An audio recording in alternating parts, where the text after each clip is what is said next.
Okay, now we're going to do some things with this list. Here's the next exercise. I want you to look at each item on this list you've made and give each item a number. The number being a 1, 3, 5, or 10. And this is why. I want you to look at an item and say, I think that would take about 1 year. Another item you say, I think that would take about 3 years. Another item, I think that would take 5. And another item, looks like that's going to take 10. Give each item now a number of what you think it might take to achieve that goal, a 1, a 3, a 5, or a 10.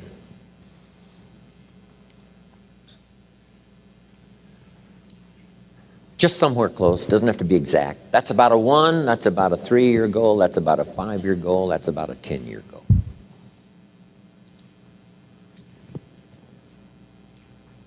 If it's less than 1 year, just make it a year. If it's more than 10, just make it 10. 10 plus something. Just approximate 1, 3, 5, 10.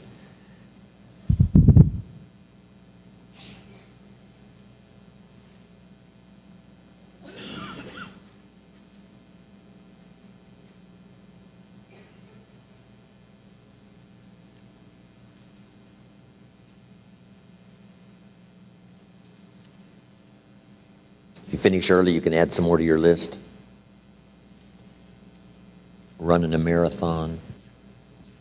Now, as soon as you've given each item a number, I want you to now go through and count them. How many 1s, how many 3s, how many 5s, how many 10s? And then just make a little list of those numbers. How many 1s, 3s, 5s, 10s? This is going to be interesting.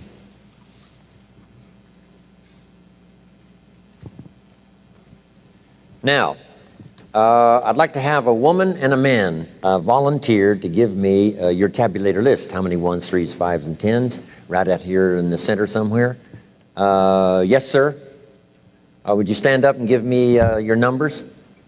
How many 1s? 7 1s. How many 3s? 12 3s. 17 5s. 17 5s. Thank you very much. Now that's a bit unusual. How many of you had no 10-year goals? Okay, quite a few, right? Isn't that interesting? Here's what that means. You're not thinking out that far. You're thinking more short-term than long-term. So the number you had, what was it again on 10-year goals? 14. See, that's... If someone had 0, someone had 14, that's a lot of difference in thinking long range. So that's all that's for, is just to help you to think more long range. Now, I need a woman to give me a list. Yes, ma'am. How many 1s? What is it? 23. Wow, that's pretty good. How many 1s did you have, sir? 7. Isn't that interesting? Okay, 3s, how many 3s? 16 3s, 5s, 7, and 10s. 10 10s. Wow, you've been busy.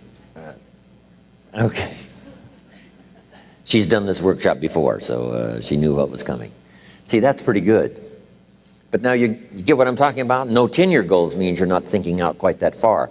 And it wouldn't hurt, you know, within the next year to start stretching on out there 10, 15, 20 years away, what you'd like to be accomplishing and what you'd like to have when that time frame finally rolls around. Okay. Now, make these notes. When you've accomplished some goals, you need some more to accomplish.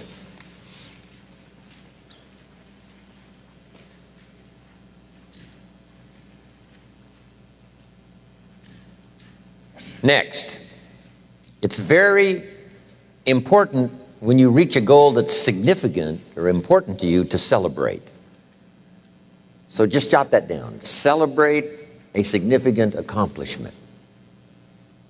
Or it doesn't have to be that significant. If it's important to you, it doesn't have to be world-changing or life-changing. If it's just a goal that's really important to you, you finally reached it, celebrate. Now, hopefully on your list of goals, you had some family goals. And if the family together finally reaches a goal, jot this down, celebrate with the family.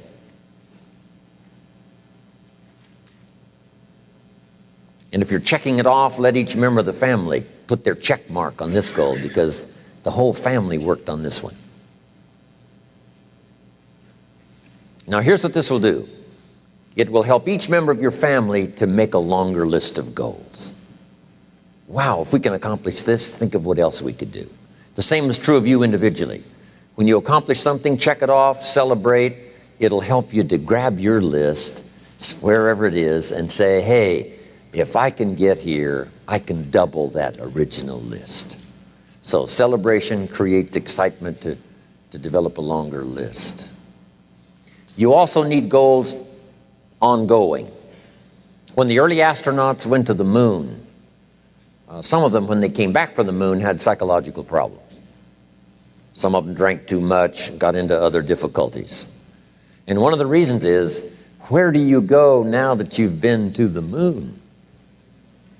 So here's what they did later. They made sure that the astronauts later, who came back from the moon, had plenty of projects to keep them busy after they had been to the moon. And the same is true of you and me. Goals, after you've reached them, another list. After you've reached those, another list. My father lived to be 93. You can't imagine the goals he had. One of his goals when he was 92 was to get his driver's license renewed. Guess what he got it renewed for? 4 years. At age 92, he got his driver's license renewed for 4 years. Now, he didn't live long enough to, if he'd have thought about it more, I think he would have lived 2 or 3 more years just to make sure he filled all that out. So he only lived to be 93, but at 92, got my driver's license renewed for 4 years. You can't imagine. He used to show his driver's license around everybody. Unbelievable. So, goals to replace goals that you've achieved, on and on, the rest of your life. Because the philosophy we discussed yesterday was what? How far should you go? As far as you can. How many books should you read? As many as you can. How many friends should you make? As many as you can. How much should you earn? As much as you can. That's it. What should you try to be? All you possibly can. And that's the purpose of this exercise, is just to stretch you, get you to think, get you to wonder, get you to ponder. I wonder what might be possible. If I could get everything I wanted, what would that be? Now here's the next exercise. Okay, jot down the question. On your list of 1-year goals, which are the 4 most important? Of your 1-year goals, which are the 4 most important? So now I want you to go back over your 1-year goals and pick out the 4 most important. You know, if you've only got 4 now, this is an easy exercise. But you might add some more to your 1-year list if you haven't got enough. And then pick out the 4 most important. This is what turned me on at age 25. Goals for accomplishment and personal progress. Once the fires were lit for me, I'm telling you, they have never gone out. Since I was 25 years old, no one has ever said to me, when are you gonna get going? When are you gonna get off the couch? When are you gonna get off the dime? I've never heard that since I was 25 and got all this taken care of. Wow. Here's what I've heard since I was 25. When are you gonna slow down? You can't visit that many countries, you're gonna have a heart attack and die. Amazing. By the way, you might stop and jot these notes down. Here's two excellent questions to jot down. And this is for mature people now, because these are kind of tough questions, especially one. Here's the first question. What's got you turned on? That's a good list to make. Here's what's got me turned on. Here's what's got me up early, staying up late, maximizing my abilities all day long. Here's the list of what's got me turned on. Now here's the next question. What's got you turned off? How come you don't have the zest and the vitality and the appetite for daily accomplishment. I started making a list of the things that had me turned off. And once I got that settled, and then started making a list of what had me turned on and what would turn me on in the future, I'm telling you, my life has never been the same. It was like a revolution, a personal revolution, a 180-degree turn. Wow. I can't say it strong enough. It's easy to get lazy in designing the day and designing the year and designing the future and designing what you want to accomplish and just cross your fingers and hope it'll all work out, that the favorable winds will blow it all your way. I'm telling you, it's not going to happen. So this is the part of the exercise, is just, buckling down, making this list. And you got to continue this long after we've, turned out the lights and we've all gone home. Keep this up. And one of the best ways to keep it up, I've already covered yesterday, is what? Teach it. The key is to teach it. Jan was right. You don't need recognition. Just go give everybody you can think of that deserves it recognition. And your own self-satisfaction is recognition enough. If they never put a crown on your head, who cares? Okay, the 4 most important one-year goals. Have you got those identified?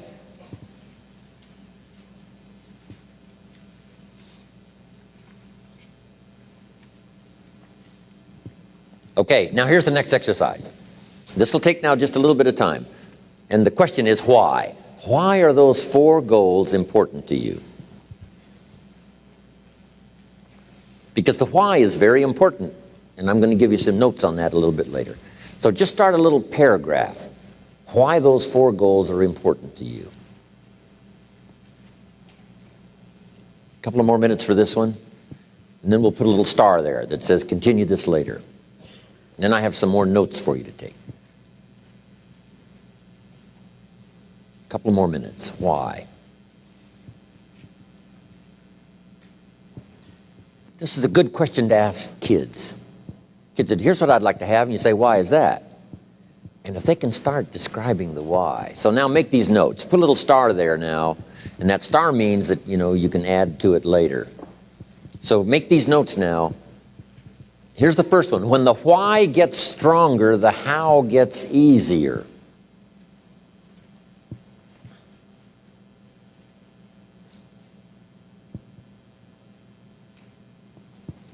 When the why gets big, powerful, strong, how seems to be so much easier.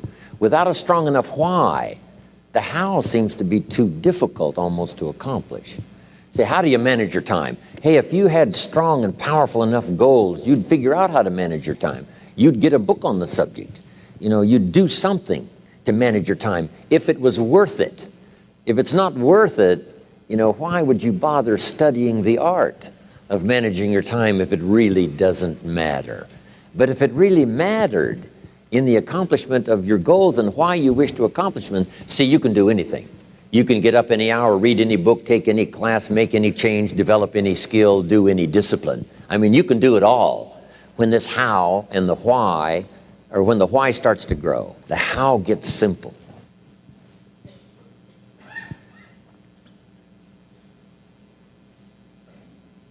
Excellent question to ask children. Why? What for? Little note.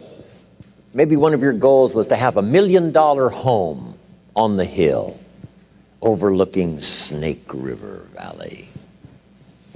Okay. That'd be a good goal. $1 million home. Here's the next question. What for? What for? I mean, a house is a house is a house with bricks and wood and walls and roof. The key, yes, $1 million home, that'd be wonderful, but what for? So now jot this down. Purpose is stronger than object. The object would be the house, and that'll pull. That's a worthy goal to go for, the object of the house. But here's a stronger goal, the purpose for the $1 million home. You say, well, it'll be the centerpiece of all the family's activity. with all kinds of unique people coming and going, and the influence and things will be happening in this place. See, now we're getting somewhere. So if you got that line, it's one of my best for the whole day. Purpose is stronger than object. It's okay to have plenty of objects to go for on your goal list. But always keep asking yourself the question, and sometimes it's good to just write it out. Here's why I want this money. Here's why I want this place. Here's why. And you start developing those reasons. And I'm telling you now, this starts to become incredibly powerful. Okay.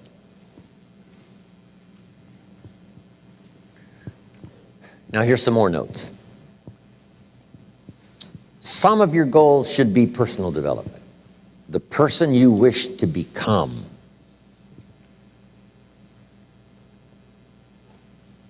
Develop skills that make you attractive to the marketplace. Develop the temperament and the attitude that makes you attractive to the business world. The attitude and the temperament that makes you a splendid father, studying the art. Because here's what's important. It's not what you get that makes you valuable. It's what you become that makes you valuable. I keep saying this year after year for the last 39 years publicly. It's the person you become. I admired my friend Mark Hughes for the fortune he made and the company he built. Guess what I admired more? The person he became in a short 44 years. He was unique. He bought the idea at age 19 of personal development and worked on it daily from that day until the time he died. The idea of becoming an attractive person, a skillful person, a good friend, a good colleague, a good partner, a good member of the round table, a contributor. See, that's the key, the person you become.